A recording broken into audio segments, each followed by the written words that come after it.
Okay, good afternoon everybody and welcome to this meeting of the Climate Emergency Advisory Committee. My name is Katie Dye and I will be chairing today's meeting. Could I remind everyone that today's meeting is being live streamed on the City Council YouTube channel so that the public can observe the meeting without needing to be present.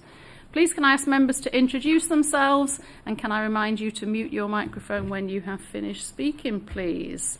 So we'll go round the table for members of the committee and then we'll go round again for officers and people who are here for the items. Thank you.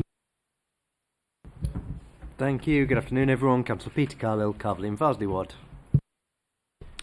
Hi everyone, good afternoon. Councillor Andy Rowntree from Kirkstall Ward. Good afternoon. Councillor John Tudor from Killingbeck and Seacroft Ward. Good afternoon everyone. Councillor Mohammed Shazad from the Moortown and Meanwood Ward. Hello, Councillor Adele Ray from the Bramley and Standingley Ward. Good afternoon, Councillor Bromley, Horsforth and Rawdon.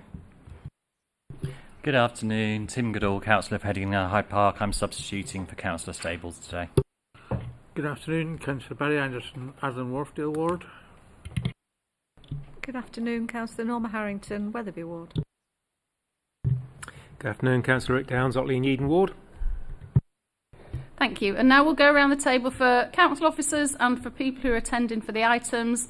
If you're attending for one of the items, if you have a look in front of you, there will be a press to talk or push to talk button. So when you're ready to go, if you press that, your mic will light up and you'll know that it's good to go.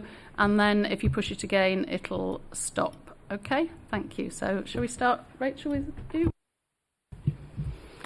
Good afternoon, Rachel Waterhouse, Climate, Energy and Green Spaces. Nick Hodgkinson, Group for Action on Leeds Bradford Airport. Clary Ramsden from Seacroft Cycles and the LS14 Trust and various other shenanigating things. Hi everyone, Millie Duncan, Programme Manager for the Leeds Climate Commission. Hello, I'm Andrew Omond from the Meanwood Valley Partnership. I'm Janet Matthews, Chair of the Meanwood Valley Partnership. And I'm Maddie Wright, and I'm also here with the Meanwood Valley Partnership, but based at the University of Leeds. Good afternoon, Toby Russell, Clerk to the Committee.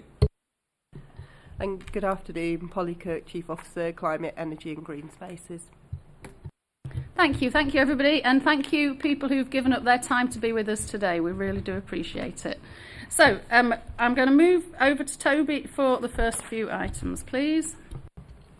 Yep, thank you, Chair. So item number 1 is appeals. We have no appeals against the refusal of inspection of documents. Item number 2 is exempt information, and we have no exempt information on today's agenda. Item number 3 is late items, and we have no formal late items. Item number 4, can I ask members to declare any interests? No, thank you. And item number 5, apologies for absence. So apologies for absence have been received from Councillor Penny Stables with Councillor Tim Goodall substituting. Thank you, Chair. Thank you, Toby. So we now go to item 6, which is the meeting on the 17th December. We're going to go through the minutes. I'm going to go through page by page, and if you have anything you would like to correct or any matters arising, please raise them as I go through each page. So in your pack, the first page is page 5. Page 6.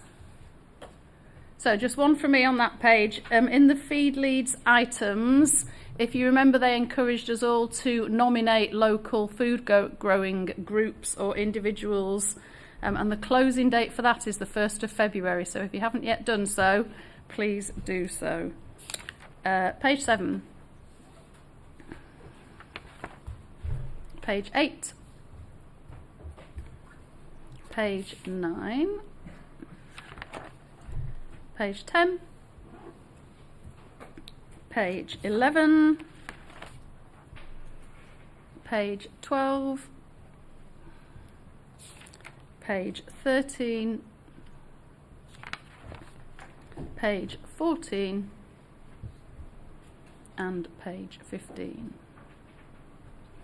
Okay, thank you very much. We can agree those as a true record. So that leads us on to Item 7, which is our open forum section. So for people who haven't been to the meeting before, anybody who would like to address the committee can come and attend, and has 5 minutes to address us. So Nick, you're our only attendee for today, and Nick has prepared a handout for us all, which you should have in front of you as well. So whenever you're ready, go ahead. Okay, well, can you hear me first of all? Okay, that's great. Thanks for letting me speak. I'm the chair of the Group for Action on Leeds Bradford Airports, also known as GALBA, and as you might guess, we oppose the expansion of Leeds Bradford Airport. The airport has spent the last 5 years trying to get permission to fly more planes at night, and it is still trying. Soon they're going to submit a full Section 73 planning application to the City Plans Panel and seek permission to rewrite the rules that put a limit on the number of planes allowed to fly at night. Obviously, there would be implications of noise, of air pollution, potentially of economics, and I would be delighted to talk to any of you about those matters separately. But today, obviously, I'll talk about climate. We already know that the upcoming planning application is very similar to their 2020 planning application, which they subsequently withdrew.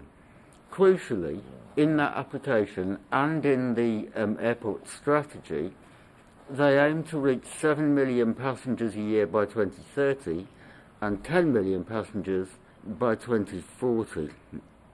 So using LBA's own figures for 7 million passengers a year from the 2020 planning application, that would mean 16,000 more flights every year, and that is a lot of extra emissions. In fact, some climate experts helped us out in 2021 from the university, and I won't go into the numbers because they're a bit meaningless unless you put it into context. The context is that by 2030, with 7 million passengers a year and 16,000 more flights a year, there would be more greenhouse gas emissions coming from the airport alone than is allowed for the whole of the rest of the city in the carbon budget, unless that carbon budget has changed, but that was the case in 2021. Now, some people say, well, if people don't fly from Leeds, they'll just fly from Manchester. And yes, undeniably, some people will. But if you look at the data for regional airport expansions, there's a bigger picture to be told. Regional airport expansions like Leeds Bradford don't just relocate people from one airport to another. They induce new demand by making it more convenient and almost certainly cheaper for people to fly locally. So those who can afford it will fly more often. And that results not in a simple relocation of emissions from Manchester to Leeds, but a net overall rise in emissions from Leeds. And some people say, well, new fuels, clean aviation fuels, they're a game changer. Now we can fly as much as we want, and it won't do that much harm to the planet. Well, one day, hopefully, and I genuinely mean hopefully, because I would like to carry on flying if I can physically go on, hopefully that will be true. But it is a long way off. I've written more and I've given links in the handout, so I hope you get a chance to have a look at that. But in brief, electric planes, yep, they're good, they're happening, but they can only take small numbers of people on relatively short journeys. Hydrogen fuel and what's called e-fuel, they're feasible, but they're barely off the drawing board. And their big drawbacks are they're going to be very expensive, and they need a huge amount of clean electricity, renewable electricity, to make them. And we simply don't have that yet. So biofuel is pretty much the only current realistic option for cutting down emissions from flying. And the problem is there is a really limited amount of genuinely sustainable source materials to make the stuff. So the Climate Change Committee They forecast that alternative aviation fuels will make up just 17% of all aviation fuel by 2040, just 17. So that's an awful lot, the rest of it, that's still fossil fuel. Now, you might be thinking I'm a bit of a miserable Luddite, but I'm not. I mean, to remain hopeful as a climate campaigner, you seriously have to believe in the potential of alternative fuels and new technologies to make the transition away from the situation that we're in now. But you also have to be realistic about just how much of the stuff is going to be available and how quickly that's going to be rolled out to be used at the vast scale that the aviation industry already needs, let alone when it expands. And that's why the Climate Change Committee has repeatedly warned the government against allowing airports to expand. In the in the 7th carbon budget, which was published last year, that sets out a pathway to net zero by 2050.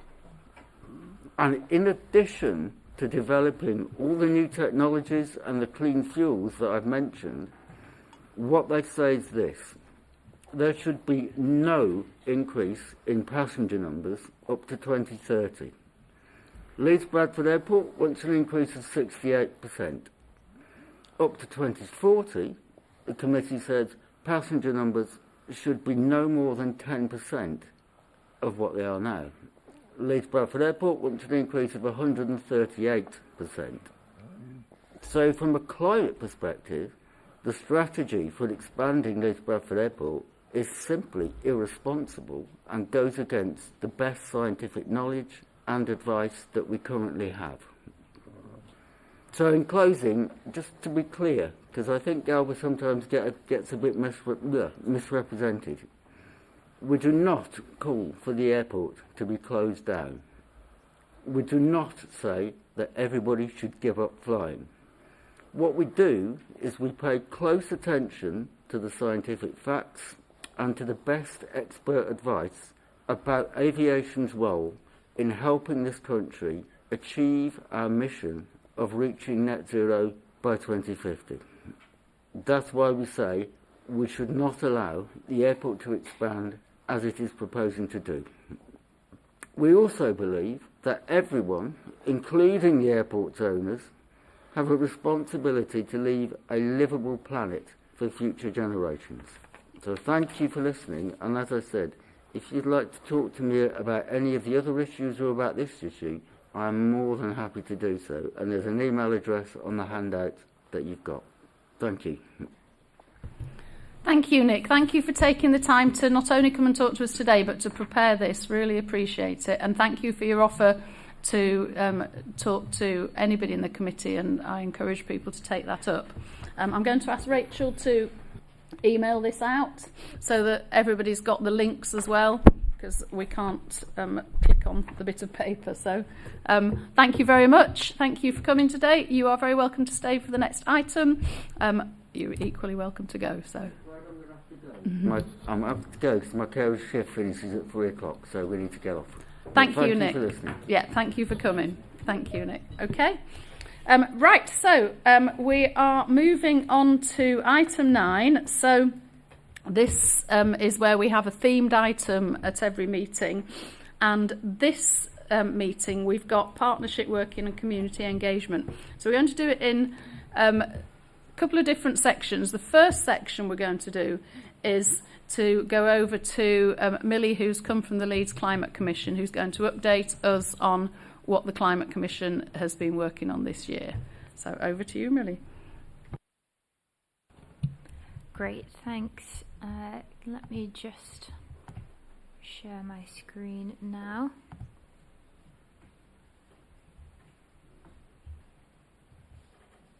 Promising. There we go.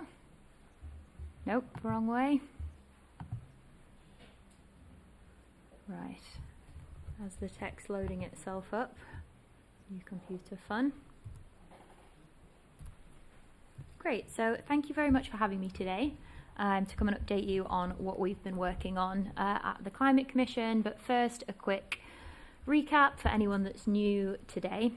So what is a climate commission is the place that we always naturally start there in our journey here. So we are inspired by the UK's Climate Change Committee, and we set up a climate commission, Leeds being the first experiment of this time, to be a place-based experimental partnership, bringing together our public sector, our private sector, and our third sector organisations together to basically help drive climate action and be that missing middle to be able to work together delivering action. So the journey, so Leeds again being the first of that experiment back in 2017, which feels like quite a long time ago now, but the successes of that upon reflection, it launched a 5-year funded place-based climate action network based out of the University of Leeds, and resourced our Leeds Commission as well as our partners in Edinburgh and Belfast to explore how that would work in different places. And the success of in particular Leeds and the others inspired over 20 other commissions over the past 5 years. They've involved in very different ways, but have been connected together, but inspired by the action coming from Leeds. And as we grew Leeds in the action based here, we felt a bit of a gap in terms of governance and action at the regional scale as well, and the collaboration there. So funded by the University of Leeds and partners in the region, invested into the regional commission as well. So we've got the City one and the Yorkshire and Humber Commission that also work quite closely together, but I'm responsible for managing the work at Leeds. And since then, we've kind of reassessed the purpose of Leeds and a City Commission within the Yorkshire context. And in 2023, we had a bit of a refresh to say we've been going quite a while. We've still not reached where we need to go. What do we need to do now? It's changed quite a lot. So we spent that year kind of having a project development year, kind of looking at the city to say, how can we still help? And then relaunching in 2024 and 2025, we've been running core projects to basically see what we can do at a more practical, tangible scale in the city, what we can do well as a partnership-based organisation, and how can we kind of look at Yorkshire to learn regionally, but kind of pilot things at a city scale. We've done kind of a lot of other things at the same time to kind of put that engagement out there, and supporting partners events, specifically Climate Action Leeds we've been working very closely with, and running other events like private sector ones during a UK Reef Fringe event. And the mid to end of last year were asked to be the convening organisation for the Leeds Ambitions, a resilient, sustainable city. So we spent the last bit of time kind of exploring how that works and what we can do this year. I kind of got very stuck into my detail there on who are we and what we do in terms of the literal what we do's. But the ways we work in a city as a climate commission are set up. That is kind of leaders from those organisations I've mentioned coming together. Really, the commission is about mobilising existing capacity. So we kind of say, in an ideal world, we wouldn't need to exist because everyone would already be doing the doing. So we're kind of basically helping mobilise that part of different organisations to have really ambitious climate action in their plans. So we help constructive debate in a place, work with the university and other partners in the region to get a collective evidence base to make decisions from, as well as promoting best practice and reviewing and analysing what's out there and how we can move forward. But ultimately, the commission itself is a coalition of the willing. Although we're a funded team to manage this, our partners and our commissioners come together on a voluntary basis. We'd like that often overlaps with people's day jobs, but that's not the case for everyone, that they can build into their own time, coming together with something they're really passionate about.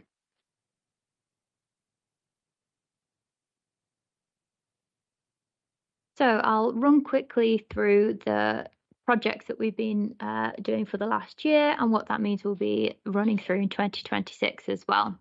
The main focus of our work was exploring what a climate action dashboard could look like in the city with what already exists that's out there, what the Commission could do to add value on that. but to keep asking, you know, how do we make something useful and action oriented that people are going to use? I will say we're not married to the word dashboard, but we've not replaced that yet with a more engaging phrase. But ultimately, to kind of evaluate progress, but you know, keep it positive whilst instilling a sense of emergency and being able to see the solution part of that journey, and being a central place for all climate information was a really big ask of the Commission to kind of draw that together. So we've explored what that could look like visually, what that needs to be in terms of an engagement plan, and what different KPIs would look like for the city. But really this year needs to make sure that's aligning with what a resilient, sustainable city ambition plan is. But we hope to launch a platform and certainly test it by this summer, but launch it this year is going to be the big goal. The next project that we've got is a Climate Action Schools project. This has been a really exciting one. It's not specifically my background, but it's been amazing to see the energy and passion around others in the city galvanising in this way. So it had a couple of different strands of work, but the main one to understand where schools are at, how far along their climate journey are they, and why, specifically to lift up all schools in the area to have the same amount of, you know, resource engagement and opportunity to bring in climate action in the way that they need, from curriculum, but also how they manage their estates, buildings, everything. So we've got head teachers to university to many different kinds of people involved in this group, and it's growing arms and legs, which a lot for me, but very exciting to see that happening in the city, and it's developing its own kind of resources. And getting lots of events together. I won't run through them all now, but happy to circulate all of this as well.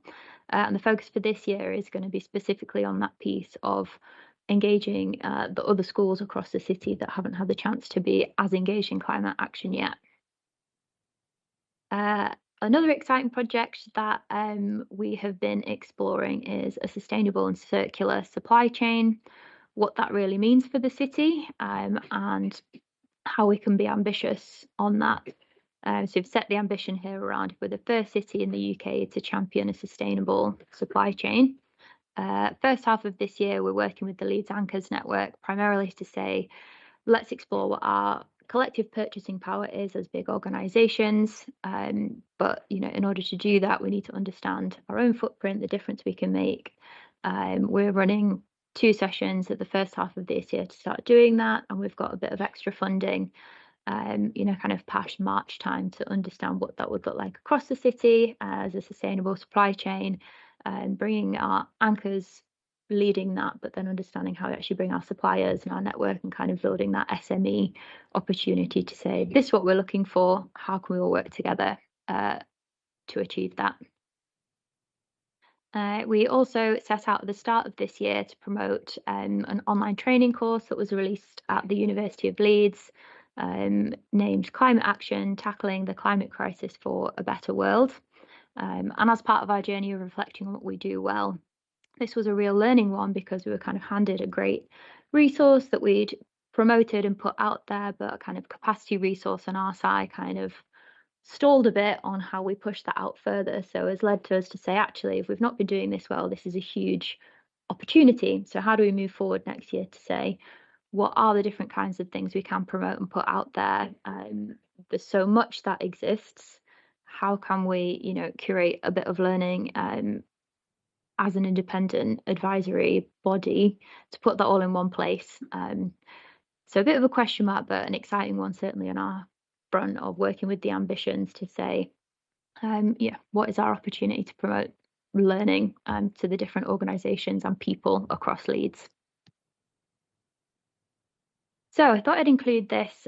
Some of you might be more familiar than others with the Leeds ambitions and the ownership around the resilient, sustainable city. So we've been doing a lot of work as a commission that have agreed to be the convening body, so kind of fleshing out what the responsibility is of bringing everybody together to say these are our shared goals and this is our shared action plan. So underneath this, the ambition is to become the first net zero and nature positive city. Underneath that, we've been grouped into the reducing carbon emissions, which involves creating warmer homes, lower bills, reducing fuel poverty. The next one around improving resilience and restoring nature, and then sustainable transport.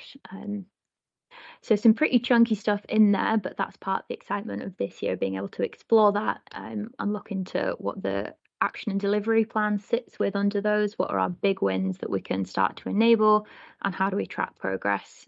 So the Commission will be able to bring together partners to ensure that collective ownership piece for the city, not just a specific council plan, but with support and extension of resource. But how do we bring everybody on board to share these goals?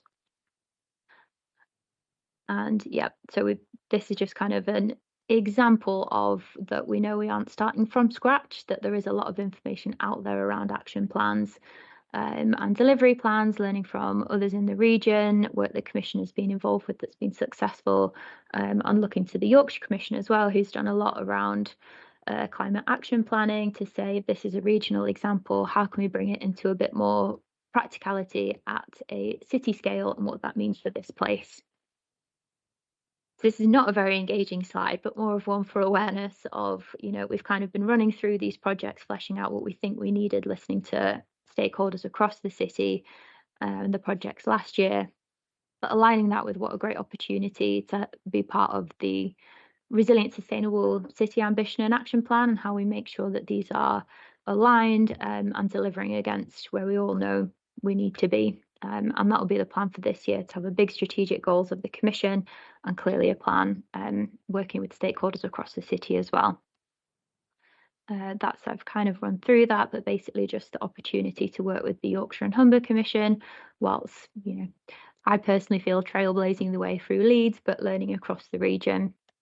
And then the big things that I thought would be most useful today are the big ones coming up around. We've got a series of discussions of our collective message on how we become the first net zero city, what that means for us, and how we can communicate that with different groups. Phase 1 of our sustainable supply chain workshop and how that feeds into that, as well as this big piece of work around developing what actually an ambitious climate action plan would look like for the city and how we achieve it. And the ask today of what the biggest priorities are for members and SEAC for integrated climate action, how we can work together best in this as well. Leave it there. Thank you. Thank you, Millie. And that looks like a really impressive collection of work over the last year. And as you've said, an exciting time ahead with the Leeds ambitions. I've really, thank you to people around here who've been involved. I think that's made a big difference to the work that schools are doing. So hopefully that will continue. So Millie's question, what are our biggest priorities for integrated climate action across the city? Anybody want to start with any questions or comments for Millie? We'll start with Councillor Downs. Thanks, Chair. A couple of things. First of all, you said that there was an ambition to become the UK's first carbon zero city. My understanding is that Nottingham have got a target of 2028 and ours is 2030, so that would suggest that potentially they're likely to get there before us. Is there something within that makes you think that we will beat them, which obviously would be nice if we could? That's question one. Question two, we had Galba here concerned about emissions from the airport and the airport's potential growth. How will that impact on the net carbon zero for Leeds, bearing in mind that there's potentially going to be additional carbon coming from the airport? And within your studies, is there any way of assessing what their current level of carbon, what the level of carbon they're producing and what they will produce with their potential increased passenger numbers, and what percentage of the Leeds sort of target is that, and is it possible to achieve it without the airport, or is it possible to get the airport on board, which I think would be a much more difficult task because they've got very clear plans for expansion. Thank you. Thank you. Did you want to comment on those, Millie? Yes, happy to. And questions we've received quite a lot on both of those as well. So thank you for your questions. The first one around targets, it was a collective message developed not just by the Commission but across the city, and we supported the way that it's phrased, because although it doesn't reference a specific date, it needs to be, you know, applicable over time, and it needs to be ambitious. So I think if we'd have written anything other than that, you know, we don't want to be aiming for anything less than the first, but, you know, if everyone's striving to be the first, you know, I hope everybody gets there. It's kind of a good competition in that sense. I think it's a separate conversation around the dates and how different cities are progressing, and that's something that's going to have to be teased out of the work moving forward, how we want to communicate and put Leeds in that picture as well.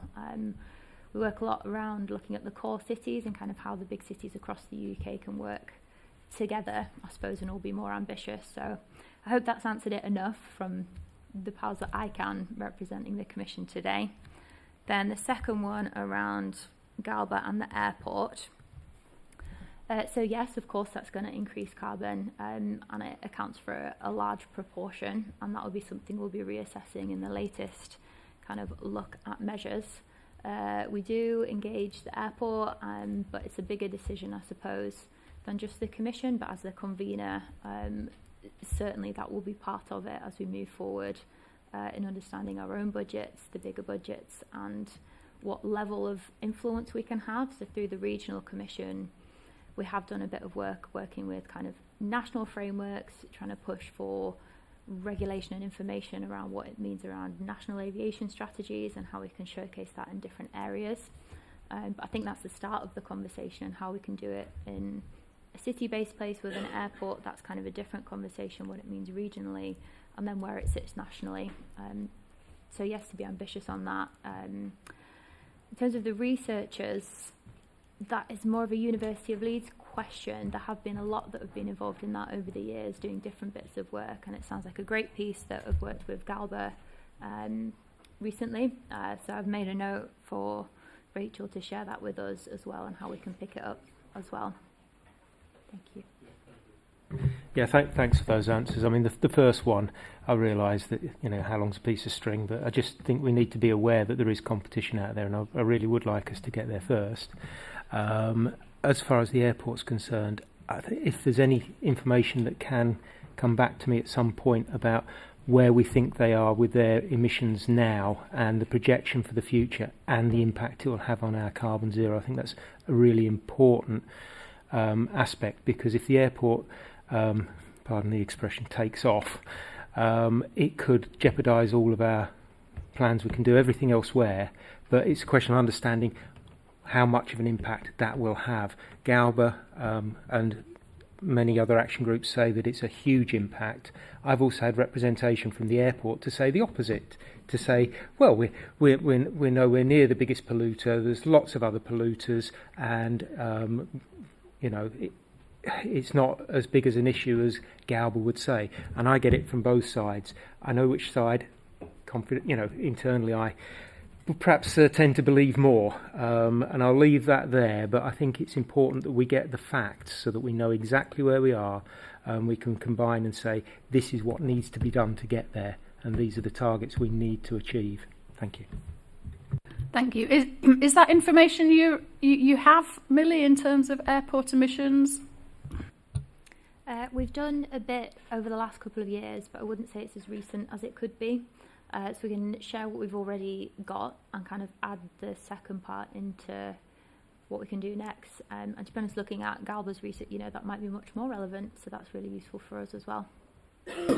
Brilliant. Okay. Well, if that could be shared with Rachel, and then Rachel can share it with us, that'd be super. Thank you. Councillor Carlill. Thank you. I was going to stay away a little bit for the airport. I don't know whether it does count as something that we need noted, but obviously yourself, Chair, myself and some other members will be on the City Plans panel.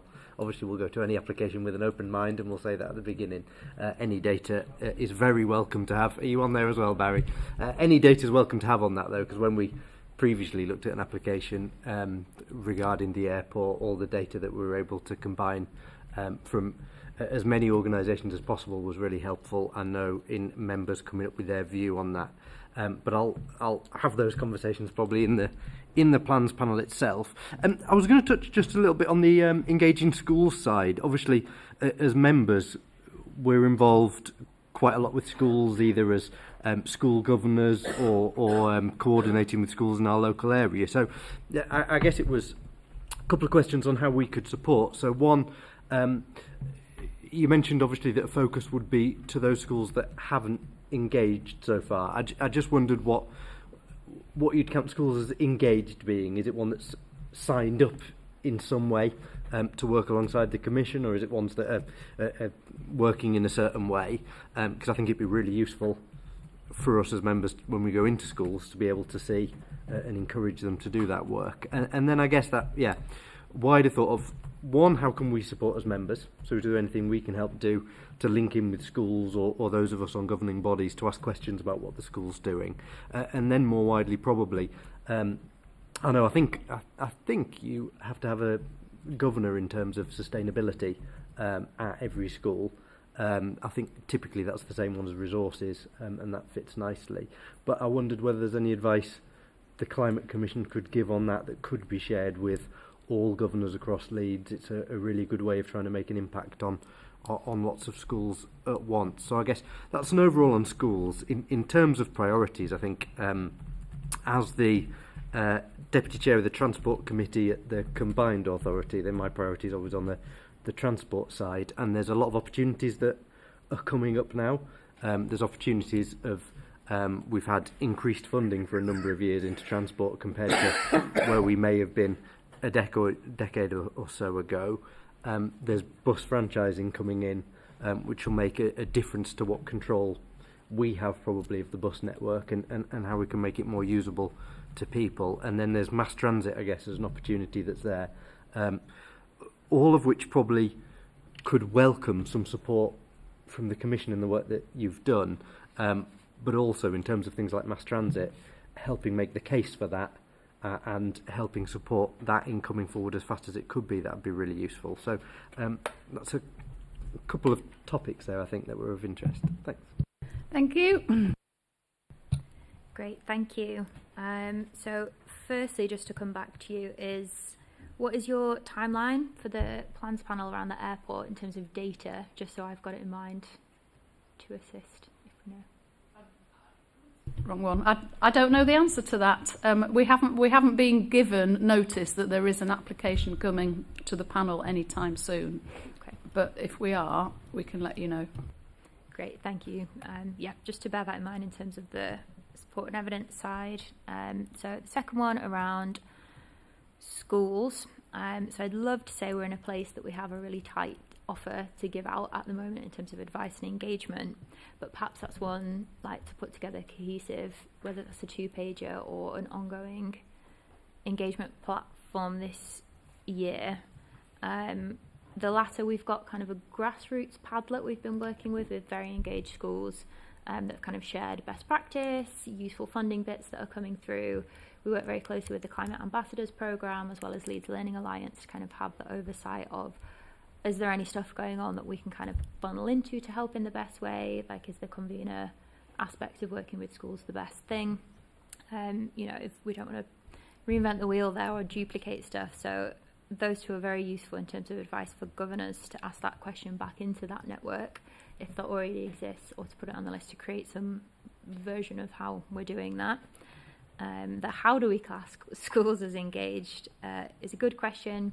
We had to start somewhere, and basically working with our big organisations in the city that are delivering or working with schools in climate action, we've had to go backwards to have somewhere to start and asking them who and how they're engaged with others and kind of the route to action. Has that been through a passionate head teacher, or has that been through a funded university programme that's had the ability to reach out? So we've kind of tried to do it that way, and then explore how those pathways have worked well or not to boost engagement across the city as well. Back to your third point around transport, that's the biggest one we're looking to flesh out this year as one of the 3 ambitions, to say where is the Commission specifically best place to help what's already underway. So I guess a 2-way question of what you'd need around mass transport or franchising that we could support, as well as we're starting to scope out what that means in terms of a city and a combined authority, there's obviously the most probably overlapping in terms of that influence and power and responsibility. So how we can do that, as well as saying stuff is probably happening quite far in the future regarding mass transit. So how do we put forward a timeline around active travel and other stuff, kind of so people can understand the bigger picture as well. So we'd really welcome that as we're putting together kind of experts in the city and the region. That would be welcome. Thank you. Thank you, Millie. And can I just come in on the schools as well? That you quite correctly said that schools should have a sustainability lead and a sustainability governor, and they should also have a climate action plan. And it's really clearly set out the things that should be on that. So as governors, asking questions around those things and offering support are some practical actions that would really be welcomed. Thank you. Councillor Ray. Have you come across an organisation, Energy Heroes? They go out into schools and do a lot of teaching around energy and sustainability and things. And they've got quite a good reach now. I think they've been doing it a few years. So it might be worth seeing if you can reach out to them. Yeah, great, thank you. I personally am not sure on that, but they might already be involved with the group, so that's one to check, and if not, we'll reach out to. Thank you. Thank you. Councillor Goodall. Thank you. A few points. I hope this is obvious, but with the airport, can we make sure the airport distinguishes between the carbon emissions of the actual airport building and the carbon emissions of the flights? Because quite often they say they're aiming for net zero, but they're just talking about the building. So we need to make sure they include the flights as well. And forgive my ignorance on this one, but can we make sure that we're putting local zero carbon groups in touch with each other? I know we've got groups like Zero Carbon Headingley, we've got all the repair cafes. If there isn't already a group putting them all in touch with each other, can there be one? The main point I wanted to make was we've got about 100,000 students, I think, in the university, a lot of whom moved to Leeds. Could we have some coordinated action to encourage higher education students not to bring cars? I know some of them need cars because of whatever work they're doing. The number of students bringing cars to Leeds has increased exponentially over the last 10 years, and it obviously has an effect on carbon emissions. It also has loads of other effects on things like congestion, parking, bin collections, particularly in Headingley and Hyde Park, but it does affect other wards as well. The University of Leeds did an excellent campaign a few years ago with staff to encourage them away from car use, and I've encouraged the university, because I'm also a member of staff there, to do that again. But this would need a kind of social media campaign where you're talking to the students' parents and families as well, to really think about it in advance, to say, you can get around Leeds without a car, you do not need a car, please, as much as possible, don't bring a car. Thank you, Millie. And before you answer those points, I'm wanting to move on to the next item at 10:02, and we've got Councillor Bromley to come in as well. So can we just bear that in mind, please? Thank you. Great, thank you. Hopefully an easy and quick one there. Yes, agree with you on the airport front to include both aspects. Unsure on the convener based on climate action leads in terms of them being a coordinator of local action in terms of their future moving forward. That's one for the list to ensure that still exists or its network exists. Students, I personally hadn't realised the vast quantity of cars associated to that, so maybe one to take away as a university aspect so we can pull that together and elevate it within the plans next year as well. Thanks. Thank you. Okay, so Councillor Bromley. Thank you, Millie, and I just want to say how brilliant is the work that being able to see firsthand what you guys have done as a group, and just the engagement with head teachers, the engagement with people asking what it is that you need as a support network, rather than just going a dictatorship of this is what you must do. Such a different feel for things. It felt very refreshing getting involved with that. So thank you for the work that you've been doing. I just wanted to highlight something that might be a bit of a working point is A local teacher got in contact with me about a month ago because they've taken up the environmental champion role in their, or sustainability role in their school, and they did go to a talk that I believe that Climate Commission was at Leeds Trinity just recently. However, they were still at a bit of a loss of like resource material and where should they turn, what should they do, and they emailed to like sort of find out information, and I sent across the Padlet and I sent across the information course as well that Leeds University had put out in conjunction with you guys, I think. But in terms of more information, I wasn't sure then where to steer. So I just wondered, is there sort of a should we can hand out this information, but where else should we be steering teachers? Should they get in contact with us, especially with us? I think there's new guidance now with should be in terms of the policies for schools as well. So what is it that we can be advising people? Thank you. Thank you. Great to know that that's where you're sharing, and also useful learning to know that that didn't feel like quite enough is equally useful feedback. We do have our website and we're probably not using it to the best of our ability yet, but it's on again that list of if we're going to be a central hub, what does it need to say as well. We're less close to the intricacies of the school project, so we'll defer a bit to Councillor Dye on that front as well. But yeah, clearly room for improvement in bringing that together, certainly more towards teachers, if that felt a bit of the gap as well, on it feeling a big and overwhelming amount of information, to have a bit more specific guidance. Thank you, Millie. And yeah, it's interesting, that feedback, because one of the things that we've talked a lot about in the schools group is, do we want to provide yet another source of information for overloaded teachers? But perhaps that's something that we should pick up, something kind of small and simple that is just a go here for this, that extends the work that the Padlet's doing. Yep. Just to add, this is prior to her then opening up the Padlet, which then may have provided all that she actually could wanted and needed and more. But I think just as like sort of an initially opposed to her needing to come to me, is there somewhere that is for them to go? There probably is, and I just didn't know that information to say. But that's a really useful comment to make, and you know it's something that there needs to be somewhere that schools can find easily, so we will put that on our list. Right, thank you very much for coming, Millie. Thank you everybody for your questions. Hopefully we gave you some steer on the things that people around the table are interested in, but later on in the year we will be doing our formal planning for the meeting cycle of the next municipal year. And it would be good to pick up some of these things, particularly with the convener for the ambition strand as well. So thank you ever so much. We will keep that on our agenda. You are welcome to stay, or you are welcome to go. Thank you, yes. I look forward to listening in for a bit. Okay, thank you very much. So I'm hoping that it's Yorkshire Wildlife Trust that have appeared.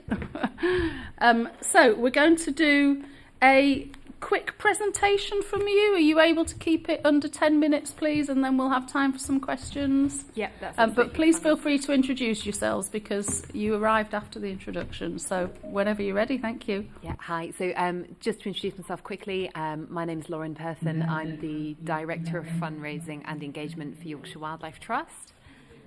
That's my fault. Sorry, joining the team. It's okay, I think it's because we've joined the Teams meeting. And I'm joined here by my colleague Marie Fuchs, who is our Head of Sporting Engagement, who has strategic oversight for all of our volunteering. And that's what we have come to share a bit more information about today with you.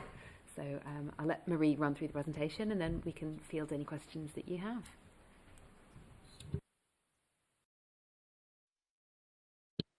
Hi, good afternoon everybody. Thanks for bearing with me while I got used to your tech there. So yeah, I'm Marie Fuchs and I'm the Volunteering Support Manager for Yorkshire Wildlife Trust. So yeah, just to give you a bit of oversight of Yorkshire Wildlife Trust. So We're the only charity in Yorkshire that's working entirely for the conservation of nature and wildlife across our county. Our mission is to drive nature's recovery in Yorkshire, and our vision is that wildlife and people thrive together across Yorkshire's community, lands, sea and rivers. And this year we're turning 80 and we're very excited about our big birthday, and we'll be doing lots to celebrate. And we're also launching our new strategic plan that will take us up to 2030 as well.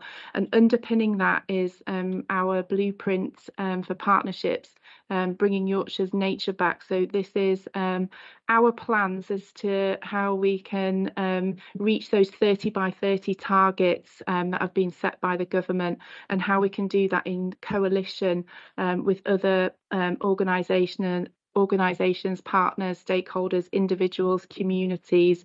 So it's a big year for us, and thank you for asking us to come and present today about our volunteering programme.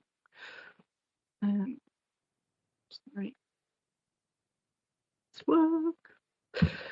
So just to give you an overview of volunteering at the Trust, so you can just see how much of an impact our volunteers have for Yorkshire Wildlife Trust and the work that we do. So volunteering runs through everything that we do at the Trust. We've got about 90 different roles, from practical conservation, so people going out on our nature reserves and getting stuck into the land management and the habitat management, through to some really top level stuff. So people that are bringing real expertise and professional skills to our organisation. We've currently got somebody who's really high level HR helping with some consultancy across the organisation, through into our finance team. So lots and lots of volunteering that's going on at the Trust that covers every element of what we do basically. And these are just our annual stats that we put together so we can really sort of demonstrate that impact. So almost 50,000 hours were recorded last year, for example, and that's the equivalent to 26 full-time staff.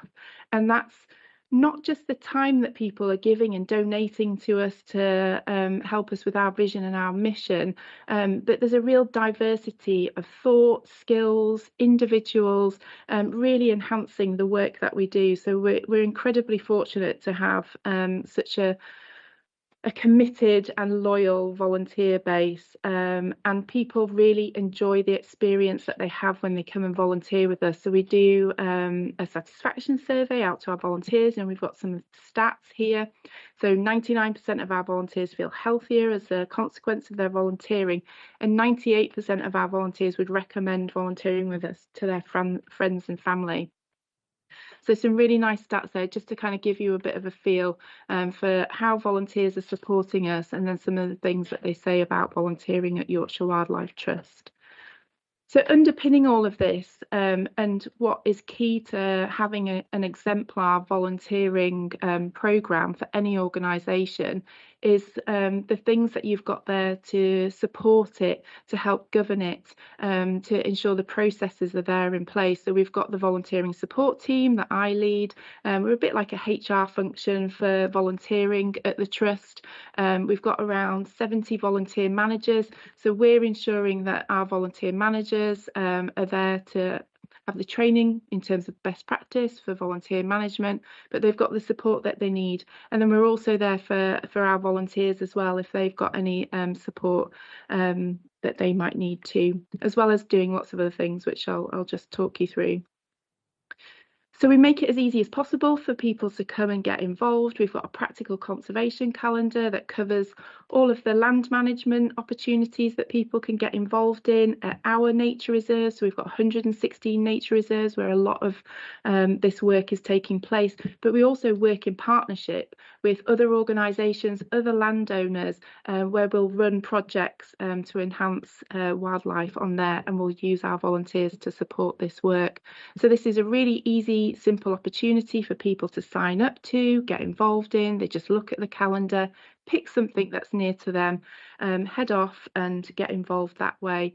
There's little commitment to doing that. They can just do it as and when they want to, but we find that our volunteers enjoy coming back to volunteer with us, that they'll often go off and do many other opportunities as well. We have lots of other roles where people might need to apply to, but we take them through a very simple recruitment process to onboard them as quickly as possible. And the key to this is just, being quick, timely, responding to the volunteer inquiries and getting people started as soon as possible.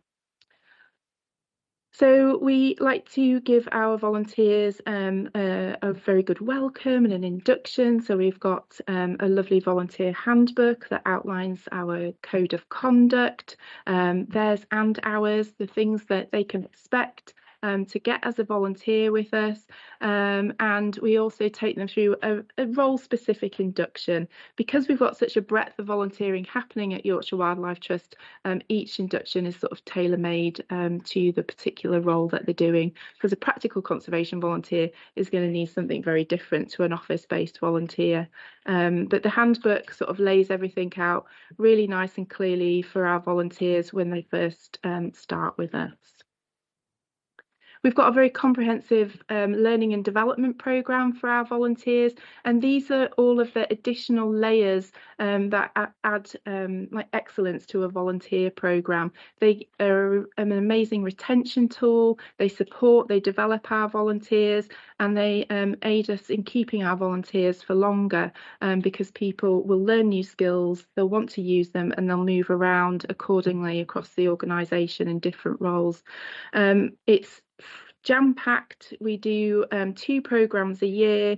It's really well attended. Most of the courses are free to our volunteers, and there's a whole sort of list up there that you can see that people can get involved in and learn and develop. So, it's a really good opportunity for people who are wanting to work in the sector to build up skills and experience that can hopefully help them get a job.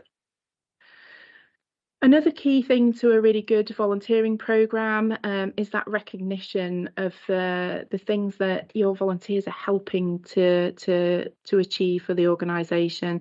So we have long service pin badges at Yorkshire Wildlife Trust that are for 5, 10, 15, 20 years plus. We have an annual awards ceremony which is judged by some of our trustees, and throughout the year we're continually telling stories about our volunteers and their achievements. So we do that through blogs that are written by volunteers, and they go out and gather the stories and the photographs, and then we share that content, but then also through a monthly newsletter as well, and also our social media channels. So just using any opportunities that we can to recognise the support that our volunteers give to us. It's really vital to create community as well for an excellent volunteer programme. So giving our volunteers opportunities to come together, to network, to learn from each other, to share experiences, especially when it's a big volunteer programme across a big organisation like Yorkshire Wildlife Trust. So we have discovery days, celebration events, digital events, and then we also have volunteer supporter groups. So these are dedicated groups that cover either one reserve or a suite of our reserves, and they also sort of help to lead events, and we're wanting to expand their remit as well further into local communities. So supporting volunteers really matters. These are just like a few of my top tips as a volunteering expert. So getting to know your volunteers, communicating really well with volunteers. These are all the things that sort of underpin our volunteering programme, and we train our volunteer managers in this, and we have this consistent approach to our volunteer management across the whole of Yorkshire Wildlife Trust.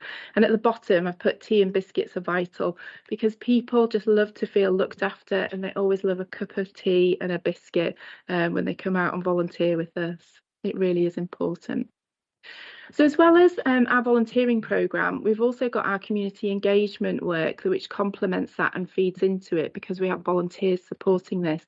So we have something called Team Wilder, and so this is something that Yorkshire Wildlife Trust does, but it's also been adopted across the whole of the Wildlife Trust Federation. So this is our sort of collective step in achieving a shared vision for a wilder future. So getting 1 in 4 people to take action to help reach our 30 20 by 30 targets. So this is our community organising approach. So we've got a team of colleagues who are supporting communities to do things for themselves. So it's not Yorkshire Wildlife Trust going in and leading those actions. We're supporting and training up individuals, groups across Yorkshire to do it for themselves, basically, and empowering them to get stuck in and to make those changes. And we've got not just a team of people that are helping to do that, and it is a growing team, but we've got lots of things available online for people to get stuck in. We've got toolkits and online resources. We hold Action for Nature days where people can come along and share their work and find out about how to get involved. We have a network of community champion volunteers that are underpinning this work as well, going out there into their local communities, finding out what matters to them and helping them take action as well on the ground. We share all of this through case studies. We've got lots of wonderful stories on our nature reserve, and again, another newsletter that supports this. Lots of stuff on social media, and we have a wonderful wildlife gardening award as well, and that's open again during 2026. We've had over 500 people now that have got a wildlife gardening award. It's bronze, silver and gold awards, and this is a really nice thing for people, that they can feel empowered, like in their own space, in their own gardens, to take action for nature. And all these small actions really do count because it connects up into the bigger picture. So yeah, Team Wilder has amazing outcomes for nature. So up here on the screen, you can see here that, you know, we'll have more land looked after for wildlife where people live. It's more joined up, as I just mentioned. Also increased monitoring and recording of species over time, because we have people doing their own bio blitzes and feeding into other larger citizen science projects as well. And it's just, yeah, more people who are there in their local spaces doing more for nature as well. So fantastic outcomes for people with our Team Wilder work as well. So more people have access to like their natural spaces on their doorstep, improved health and well-being because they're getting involved in lovely green activities and connecting with nature and each other as well. So really creating those wonderful opportunities for community cohesion, and also it's providing opportunities for people to come along and learn new skills, and yeah, just want to be active in their local communities. We also have corporate volunteering as well at Yorkshire Wildlife Trust. So we have Wilder Work Days. These are tailored and bespoke opportunities for organisations to come along, have a lovely day together, do some team building, and that all adds into their well-being. And then we have a fantastic events and group visits events and experience program as well. So these are just like some of the things that we have going on across the trust each year, which is supported and underpinned by our volunteers as well. So we have events and engagement volunteers that come and help us deliver these events. So we have a Robin Festival, a Fungi Festival, a Puffin Festival each year, as well as lots of other wonderful experiences for people to come and get close to nature and hopefully inspire them to take action in their own spaces. So just a few things that are on the horizon for us. So we're just going through the final phases of implementing a new volunteer management system, which will bring lots of efficiencies and also allow our volunteers to be more self-serving and be more involved in their journey that way. We're developing more youth opportunities. So in the last few years, we've gone from having no work experience placements to having 11 this year, which is fantastic. And that's for year 10 students. We're doing more in the sort of older sphere as well for work experience placements too. We're going to have a paid internships program as well, which is fantastic news. We'll be carrying out our usual satisfaction survey again, and also I have developed our volunteering best practice training to be delivered externally as well, because I've got years of experience of developing volunteers in a volunteer programme, so we've turned that into an external training programme as well. So that's a real whistle-stop tour there of our volunteering programme and our community engagement programme. I don't know if anyone's got any questions. Hopefully that was 10 minutes. Thank you. You have gone over, but I was just about to press my button when you went to your last slide, so thank you. Does anybody have any questions? Councillor Rowntree? Thank you for that. I've jotted down a few things here. If I sort of throw them all out at once, perhaps, and let you. Could I just check first, when you're speaking about practical conservation? Can I just ask you to stop sharing your slide, please, just so that we can see who's contributing? Thank you. Thank you. Use of the expression practical conservation. I mean, it sounds like that's the majority of the work you do. Just make sure I understood it correctly. Is that where you define projects for your specific strategic objectives and then offer the projects to the public to get the volunteers? Is that fair? So yeah, the majority of our volunteering programme is practical conservation. So that is going out onto our nature reserves, or if we're working in partnership or we've got projects, like, you know, sometimes we might go out and work on another landowner's land as well.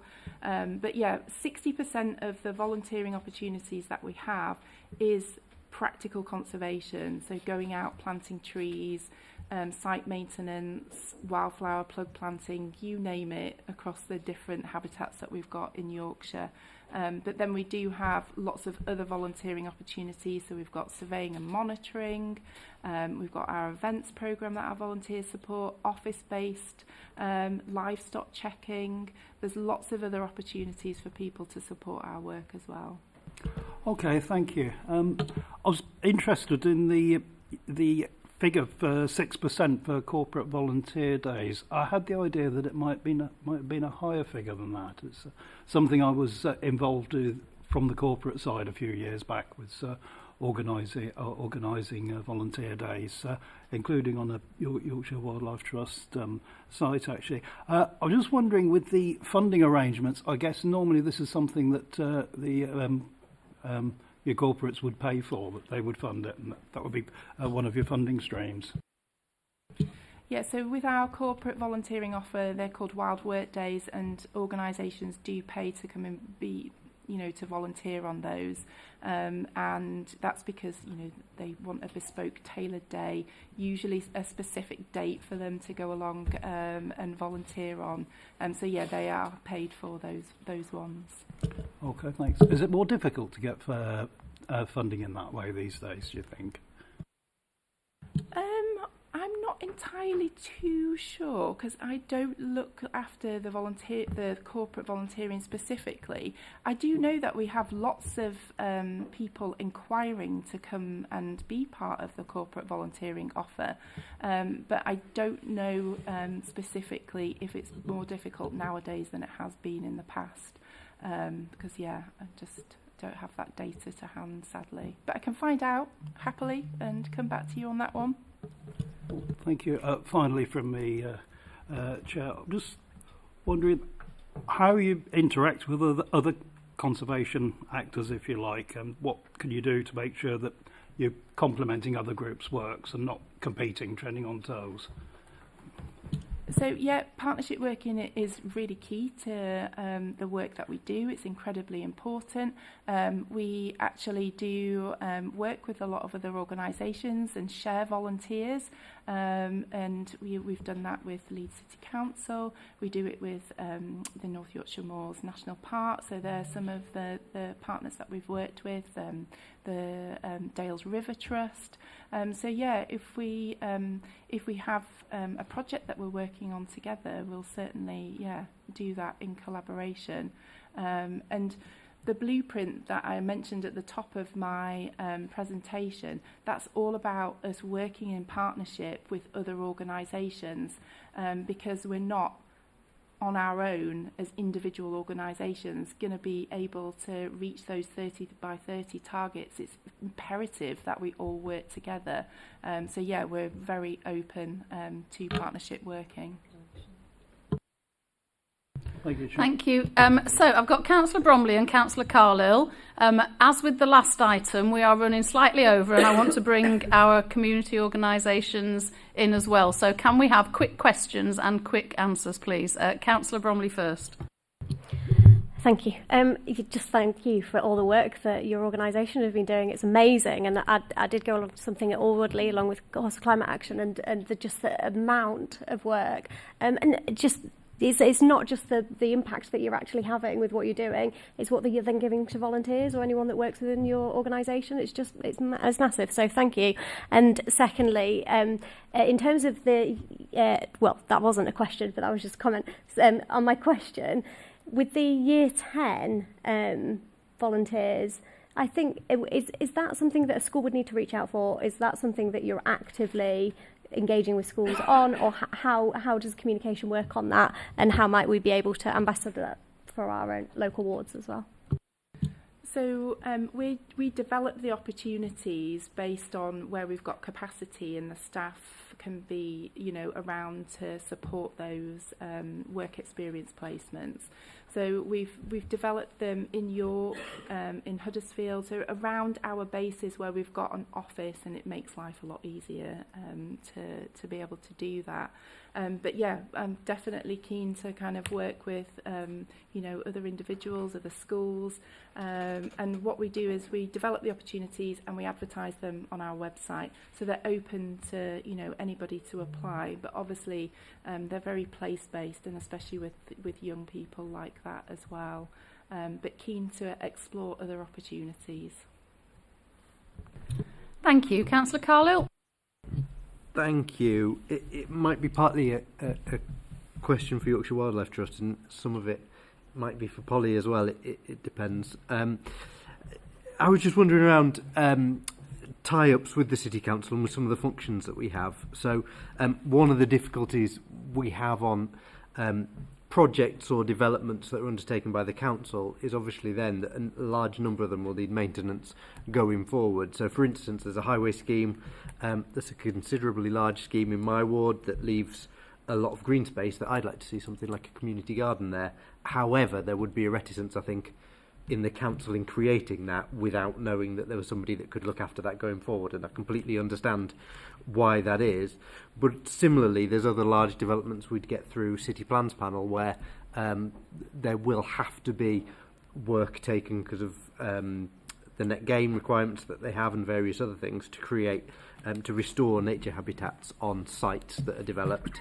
And I'm just wondering whether there's anything been undertaken where we can partner with someone like Yorkshire Wildlife Trust to see whether we could create something as part of either our schemes or private developments that volunteers and other organisations nearby could be directed to help maintain going forward.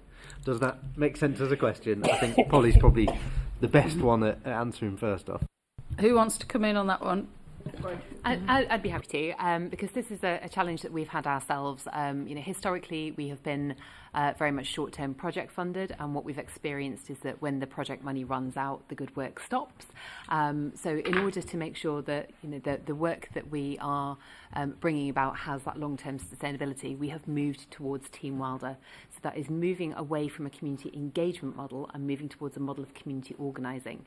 So we see our function now as giving communities the knowledge, skills and confidence to lead and sustain the work themselves. So we will help them to kind of get going and develop a community garden at the side of the highway, but then we are able to step back and allow them to take over the lead and to sustain that project, and we can then focus on organising the next community instead.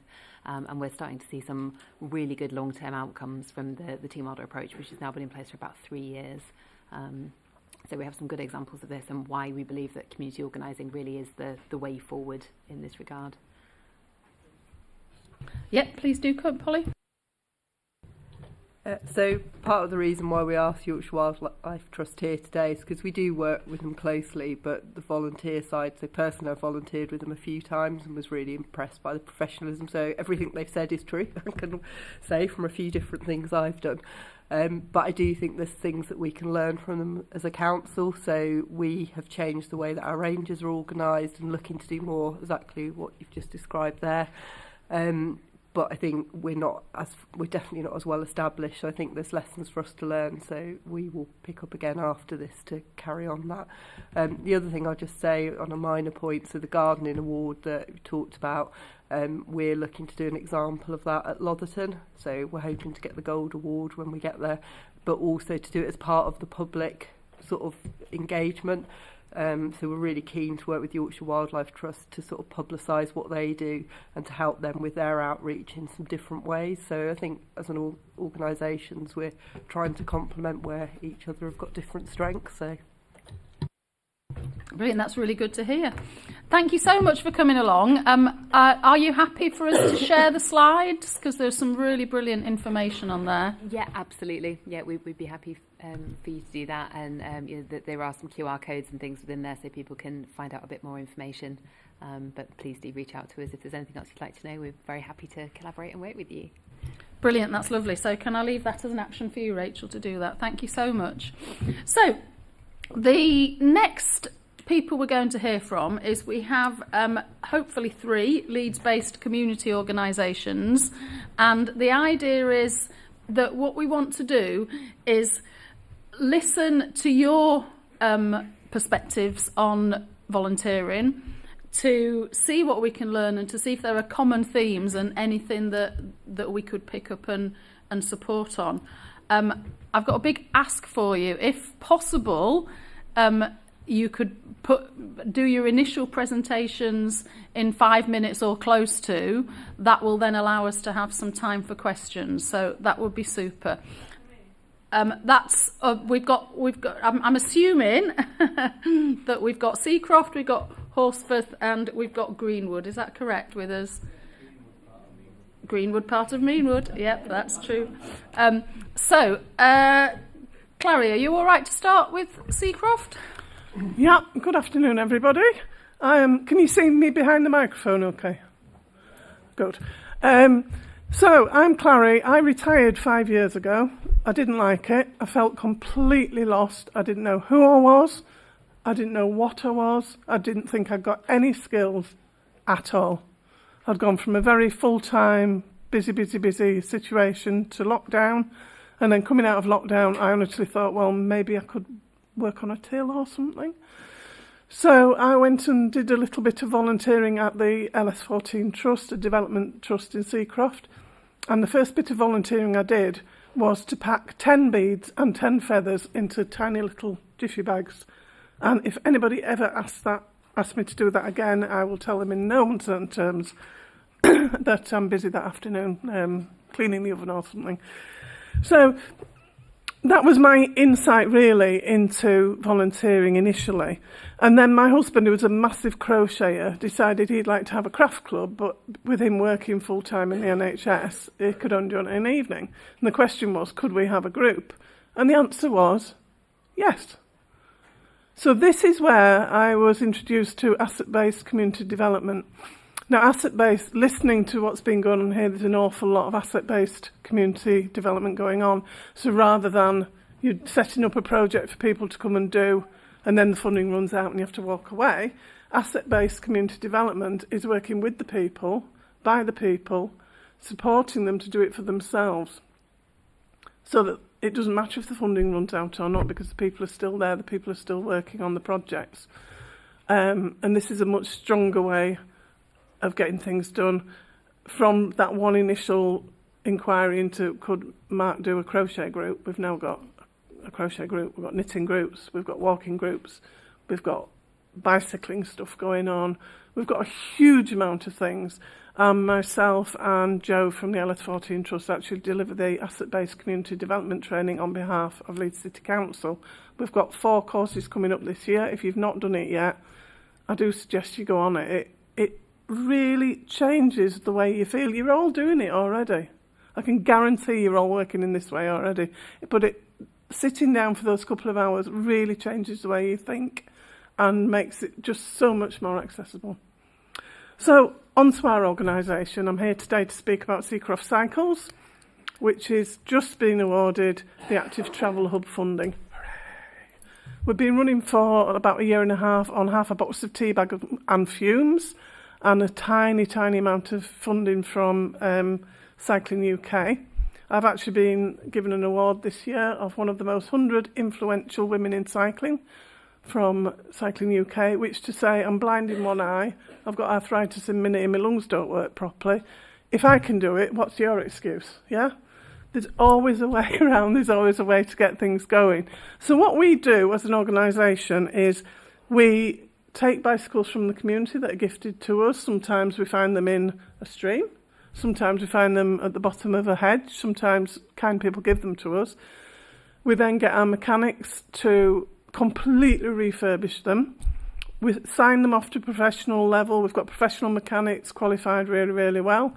We work with some of the local youths, bearing in mind we're the third most deprived ward in Leeds, and our base is right in the middle of the 1% most deprived area. We'll get the youths coming in on a Wednesday evening. At least 2 of them have expressed the wish to become professional mechanics, which is amazing, absolutely amazing. So we're supporting and encourage them. We're developing a curriculum, so they're working towards city and guilds, so that when I can find some funding from somewhere, I need about £5,000, which is not a huge amount of money. That means that we can enter as a centre and then start getting these young people through to employment and training pathways. They're really keen. It's great, honestly. They come in and they have to put on their work boots, their overalls, put the phone in the drawer, and they're expected to work as you would as an apprentice. So it's not a mess about thing, it's serious business. Obviously they get a cup of tea, because what is life without a cup of tea? Putting the tea into community, getting people together. On a Saturday, if you come into our workshops as a member of the public to buy a bike, you can get an adult bike for 30 quid. That bike has been completely refurbished. It's been signed off by a professional. All our mechanics are trained. We have 2 going through at high level professional qualifications. The others are all through intermediate advanced level. This is from working with different organisations. I keep hearing we need to work together. Let's do this together. Let's pull these together. That's where the power of community is. It's pulling your strengths together.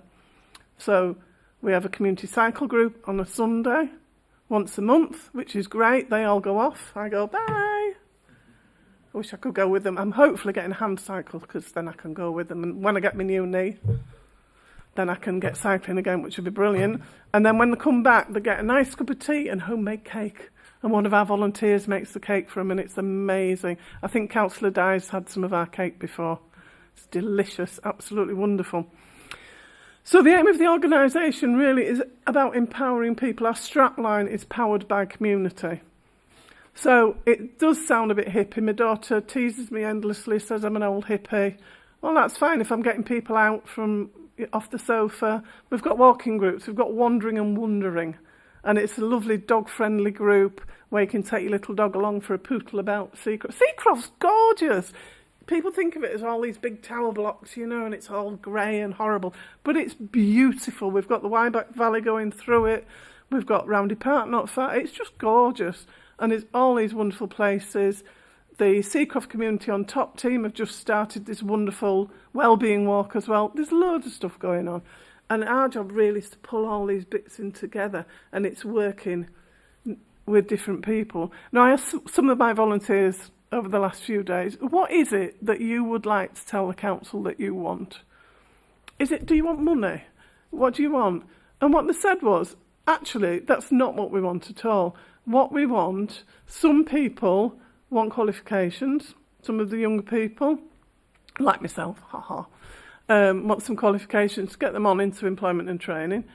We're certainly working with our young people to do that. My mechanical volunteers, we've now got a queer volunteer, a woman volunteer, all as mechanics, a couple of bloke volunteers. So we're getting them to the point we can get them skilled up enough so we can then go and get some work experience with some of our partners across the city, some of the social enterprises. We're aiming to be a charity in our own right to keep this going. On a Saturday, you come in, you have your cup of tea, you chat with people, you come in and do your knitting. It doesn't matter, just come. have some toast. It's all this Maslow stuff, isn't it? It's looking after people's well-being. We want to have a selection of coats. You can come in and borrow a coat if you need one. So it's working with Zero Waste Leeds. So my volunteers want some recognition. They'd like to have things like maybe a certificate saying, do you know what, you are doing a brilliant job. Look what you've done. You've saved all this stuff. We can do all the carbon data and the figures and stuff like that, but that's not what really this is about. And it's not about bicycles either. It's very much about community. It's about people. It's about people having that freedom, that opportunity to come in, and if they want to go for a ride, that's fine. If they just want to come and have a chat, do something in the workshop, they're really, really welcome. So training opportunities, employment, finding some meaning, but also giving back. We've got one lady who's now 72, Elaine, absolutely one of our local heroes. When I first met Elaine, she was like a little mouse, and she'd come in and sit and do her knitting in the corner. And she was a high-level hospital administrator.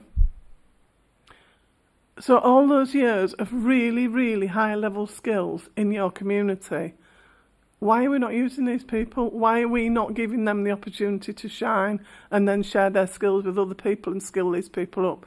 This is what we want to do. And what we need is what I've been listening to whilst I've been sat here, which is making these links into school, links into the different organisations, the corporate volunteering, etc. Bringing people together. So it's some kind of cohesive pathway or database or whatever you want to call it. There's some fancy word somewhere to pull these things together, and that's what we're doing in Seacroft. We're having fun, we're getting people out, having a bit of a laugh, drinking lots of tea, and don't forget the cake because it's very important. Brilliant, thank you so much, Clary. Really, really inspiring. So we're going to bring in Meanwood Greenwood next, and then we'll have Horsforth, and then we'll hopefully have a little bit of time for questions. Thank you. Okay, hopefully there's a presentation which is being loaded as I start to speak. I'm Janet, I'm Chair of Meanwood Valley Partnership, and I've got Andrew, who's on our committee, and Maddie, who's a student at Leeds Uni. So hopefully we've got a fair representation here. We are... Next slide, sorry. These are the questions that you asked us to answer. So hopefully at the end of this presentation we'll have answered some of them. Okay, so you needn't go through all that again. We needn't do that on the next one. Okay, Meanwood Valley Partnership. The key aims are to promote, preserve and enhance Meanwood in the Valley. We produced a vision in, and it's quite frightening to think that's nearly 6 years old. And every time I look at it, I think, my gosh, what have we done? Meanwood Valley Partnership, we're a team. We've got a committee of 6 people. So we're volunteers trying to organise volunteers, which is quite a different thing to what you've heard apart from Seacroft Cycles. Apart from Greenwood, I'll just mention Friends of Meanwood Park, who are working with Yorkshire Wildlife Trust on the mire alongside the beck. So that is one way we are working. We've also got Edible Meanwood, which is linked to Incredible Edible. So the vision identified climate change as an issue, and we are meant to work with everybody to try and enhance as many green spaces as valuable spaces for socialising, biodiversity and climate resilience. That's how it all links together.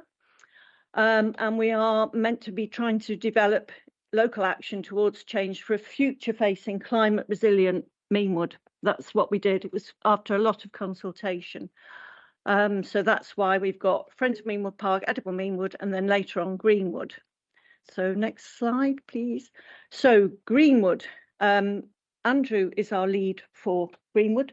So we started off in 2021 with some funding from Leeds Social Science Institute. Do you want to take over, Andrew? Take over. So Greenwood, so I joined up onto the Meanwood Valley Partnership mainly to look at how we can engage the local community in climate and climate action. We looked at working with the university, and so that was through LSSI, trying to get closer. So we worked with LSSI, which is the Leeds Social Science Institute. They gave us a PhD student, and we worked with them looking at how to bring business and local businesses into more climate resilient actions and how they would work better as climate resilient actions. That then led to a report and a lot of good connections that we built up with local businesses. But then we thought, what should we do next, and what kind of steps should we take to move on? And if we go to the next slide, so there's our reports. Next slide. I'm trying to fire through a bit of this. So these are actions that we've come up with. So we decided to come up with basically a poster, some information to support local community members to understand how they can get involved with climate change, how they can limit their carbon footprint. But the next stage of where we're at, and this is where we brought in Maddie. So I think first of all, there's this. Oh, We also did a walking trail booklet. Well, Oh, sorry. Not used to all this technology. We did a walking trail booklet, and we also encourage people to shop and do everything local, because it's important not only for climate change but also for economic resilience. And the maps went down really well. Next slide, I think, please. Okay, then back to you. Well, you can do it, yeah. Yeah, so I was one of the next LSSI placements. So I ran from January to June 2025, and my goal was to establish community water sampling. So this involved getting the volunteers, choosing the sampling sites, and sort of, establishing the network, as well as sourcing the equipment and doing the training for that. Could you please go to the next one? So we established 10 different sites for sampling. This was to understand the impact of road runoff, fertilisers from local allotments, and also the 8 sewer overflows that we have in the area. The worst one of which went off for 351 hours in 2024. And we did notice that in the sampling we did, with the most upstream sites closest to Addle, so coming down from Addle to Meanwood Beck.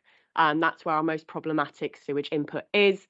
And we noticed that in our sort of nutrient data. If you go to the next slide, please. This is the equipment that we use, so provided by Water Rangers. And this does metrics such as conductivity, nutrients, pH, temperature, chlorine, and alkalinity. And this is the same kit that's being used by other groups I've trained across North Leeds. So it's trying to get it sort of vaguely standardised. Next again, please. And that was later subsidised by Hannah meters. These are a lot more accurate. Instead of working on a colour metric scale, they provide a numerical value, so a lot less room for interpretation errors. And this was funded by Yorkshire Water. And with the other North Leeds groups, we secured about £2,000 worth of equipment to distribute. Next, please. And so, as well as sort of establishing that sampling protocol and completing our first year of data collection, another key focus has been linking with other groups in the area. So like I said, I've worked sort of training other citizen science groups, so linking in with that and starting to form the foundation of the North Leeds Citizen Science Partnership. One of the events we used to do this was hosted by Water at Leeds at the university, and this established sort of shared actions.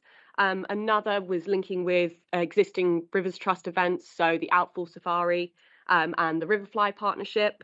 And we also hosted the sort of equipment training I mentioned with Yorkshire Water and the Rivers Trust, in which we sort of upgraded our skills and moved on to a new equipment.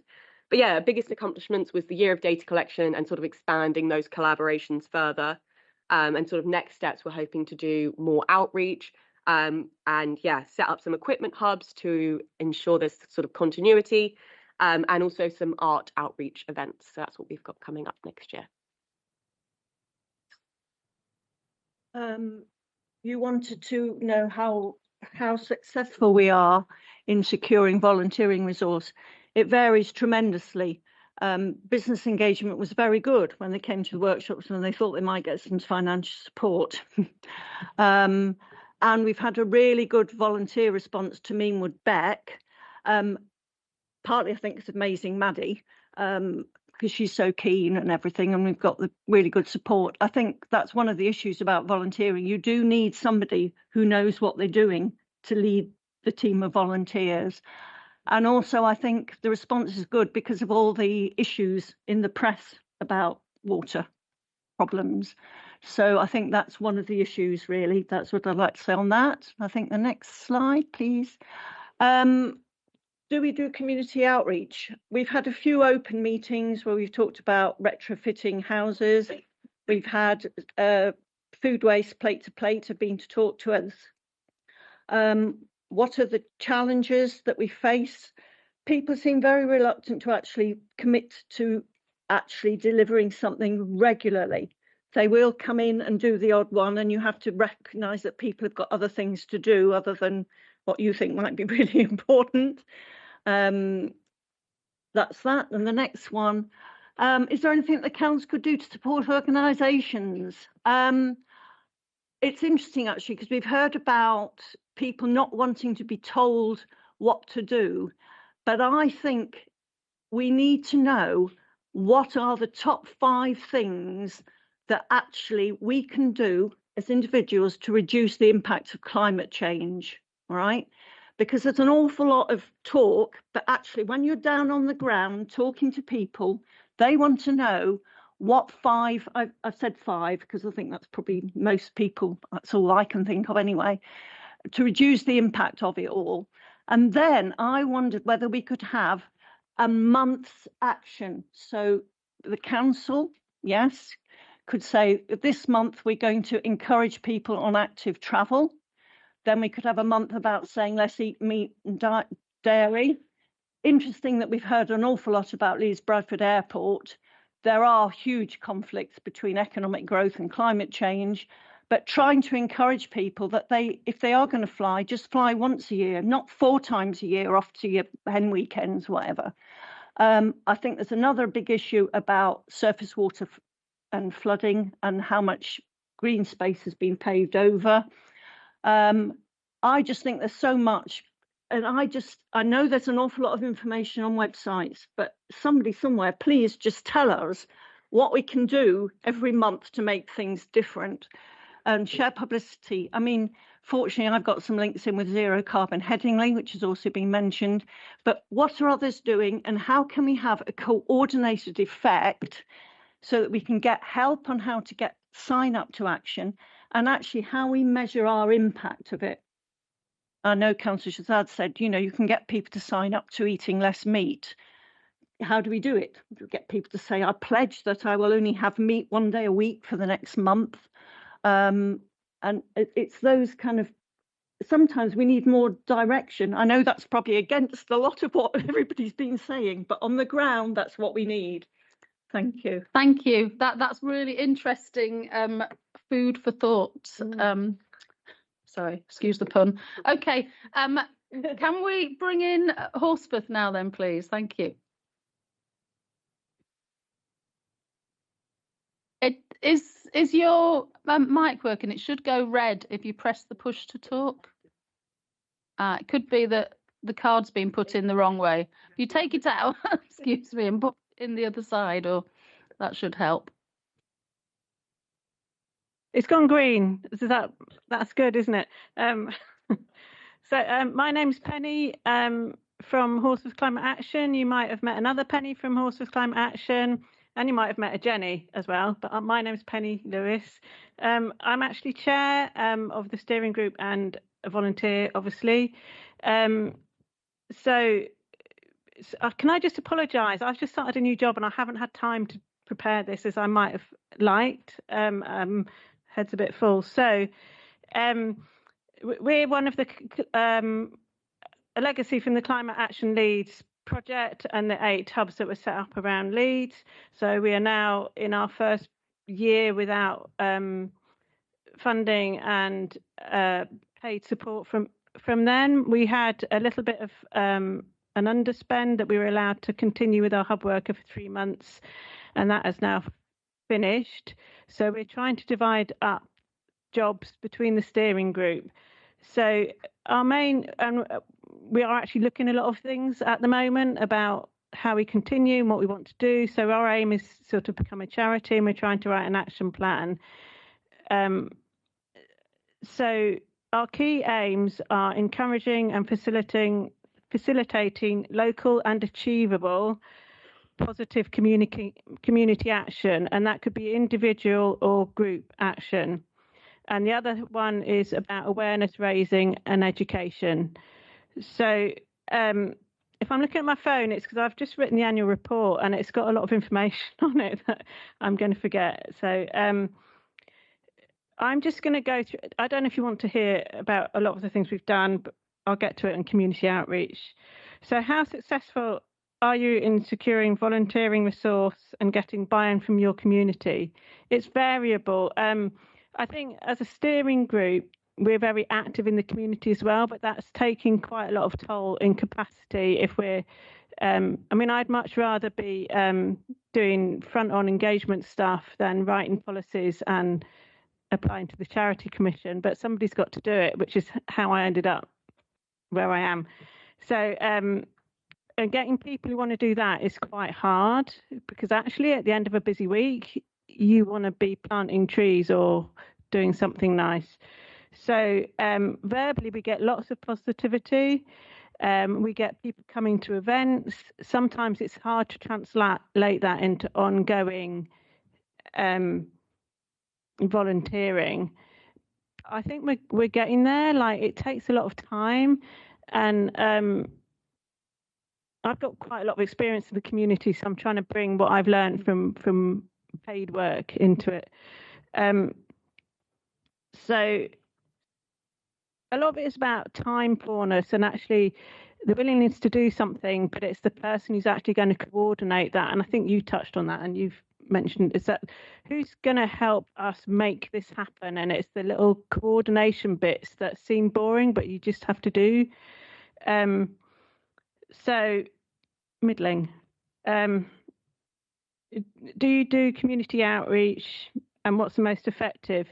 It's very variable. We started off doing something called HCA Saturdays linked to the church, who were our employing officer, and they were kind of sometimes really successful and sometimes weren't, and they focused on doing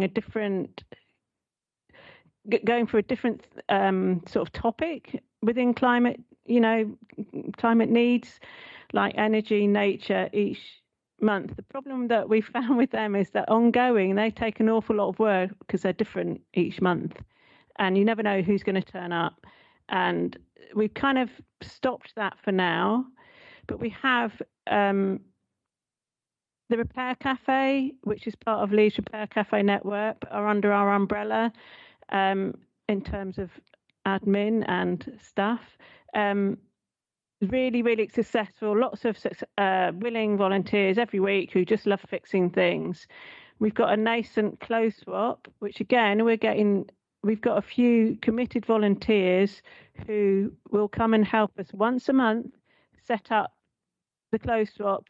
We're very lucky to have got the support of a local pub in that, who store all the clothes and who let us use their space on a Saturday morning. And a lot of these things are linked in with the farmers market on the same day of the month, which really helps. We also try and have a presence at the farmers market, which is they let us have a table and do arts activities with mostly children, but then we talk to the adults, and that's been easy because that's sort of my background, so it's not a big thing, and I love doing it, but it's a good place to have a chat with the adults, and sometimes we get them on board that way.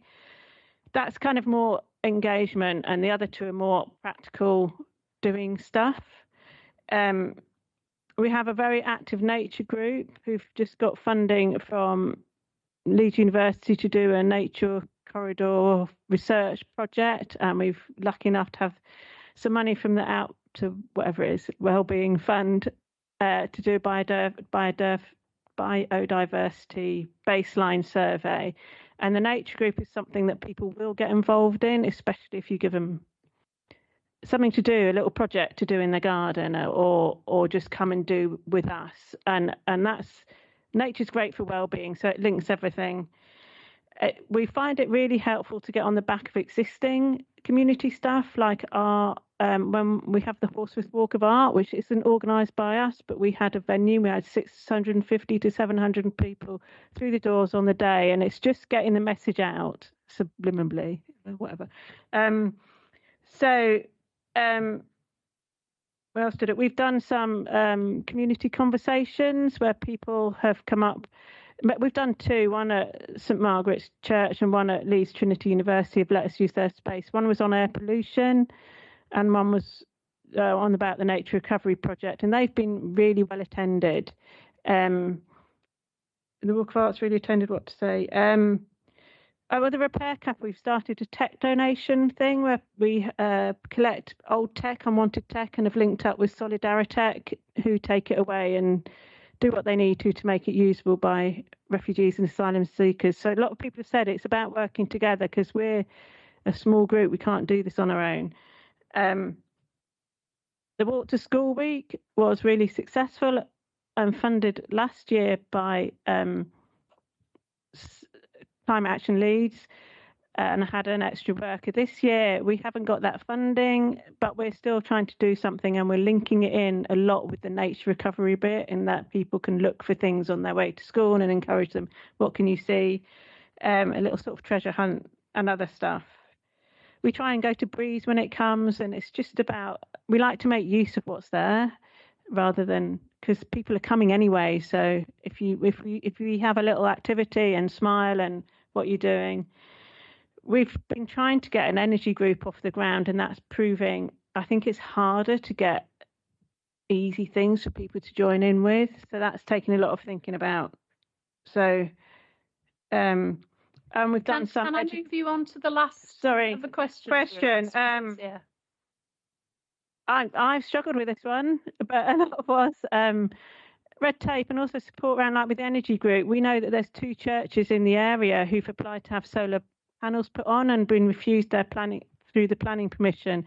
Help in getting people through that kind of thing where there's roofs crying out to be energy levels, would be, that kind of support would be really helpful. And I didn't write this bit, okay? I'm just quoting this, okay? Less abstraction and a little lenience when trying to do things, e.g. verge planting. Simplified routes of contacts and support in gaining the right permissions. Publicity. And it's kind of actively demonstrate that we're not just a bunch of crackpots, that to help us normalise certain behaviour, repair and reuse, close swap, looking after nature. We want it to be normal, and we need help with that. So, yeah. Sorry, was I gabbling? No, you weren't. It's me really that I'm conscious of how short of time we're running on this item. But it's been absolutely fantastic to hear from you all. And the reason we invited you was to address exactly those questions. So, from people who are actually involved in the communities doing the work. What is it that works? What doesn't? What can we do better? And I've got a huge load of scribbles on my paper, which will be really, really useful in terms of our work moving forwards. So thank you all 3 of you for coming, for taking time to contribute. The main reason, as I say, of bringing you here was so that we can learn from you. Given the fact I've already said we are struggling for time, does anybody have any quick questions? Oh, yes, sorry, I forgot Rachel's given me a thing. Do you want to put it on the thing? We also asked Seacroft Forest Garden for their responses, and Rachel's about to put on the monitors their responses to the same questions. So again, their aims and their responses to securing volunteers, and then the last ones, I think, if you want to move on to that, Rachel, were what are the challenges and what can we do to help? And I think what we were trying to gain were some themes, which I kind of think we've got in terms of the things that people have found, excuse me, challenging, and the things that people would like support from the council. That's why I think that's a massive load of learning from us. So apologies for missing that one out. So back to questions. Any quick questions, comments?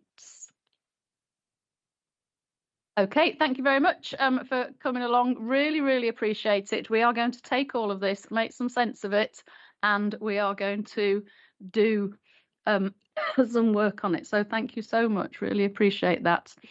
We're going to stop the broadcast for a moment, Toby, for a very short break, and we're going to ask people who have contributed to this item to